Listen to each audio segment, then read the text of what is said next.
Jelang kedatangan sejumlah kepala negara dan delegasi KTT G20, Bandara Internasional I Gusti Ngurah Rai Bali membuka posko terpadu monitoring G20. Posko terpadu ini terletak di terminal kedatangan domestik Bandara Internasional I Gusti Ngurah Rai Bali.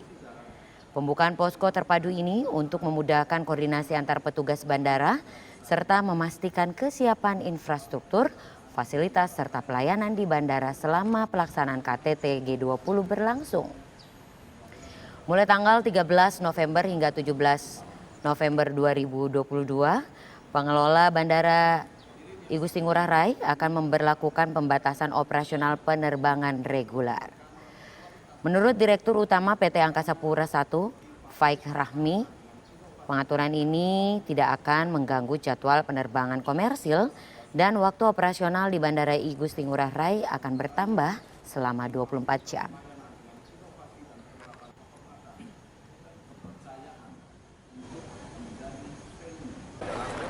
Yang jelas kita upayakan untuk kegiatan komersial tidak terganggu secara signifikan. Jadi yang kita lakukan yang tadinya bandara I Gusti Ngurah Rai tidak beroperasi 24 jam, kita operasikan 24 jam.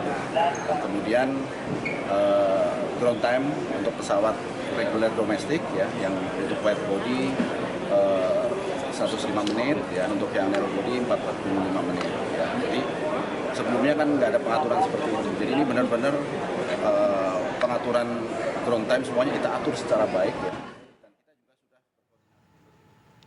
Lalu bagaimana persiapan KTT G20 di Bali? Sudah ada rekan kami Yasmin Rahmadi yang berada di sana. Selamat pagi Yasmin, bagaimana situasi dan persiapan di sana saat ini?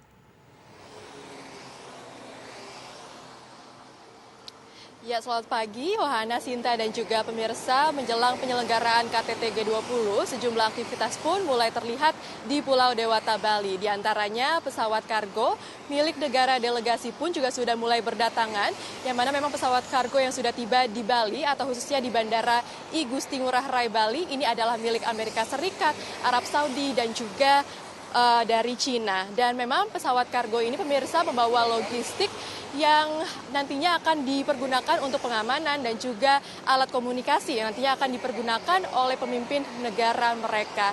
Dan memang pesawat kargo ini juga sudah mulai berdatangan di Bali sejak beberapa hari yang lalu, pemirsa, atau sekitar 4 hari yang lalu. Bahkan pesawat kargo milik Amerika Serikat pun juga sudah mendarat di Bali sebanyak 4 kali. Dan memang diperkirakan dengan semakin dekatnya KTT G20 akan semakin banyak pula pesawat kargo yang nantinya akan berdatangan di Bali.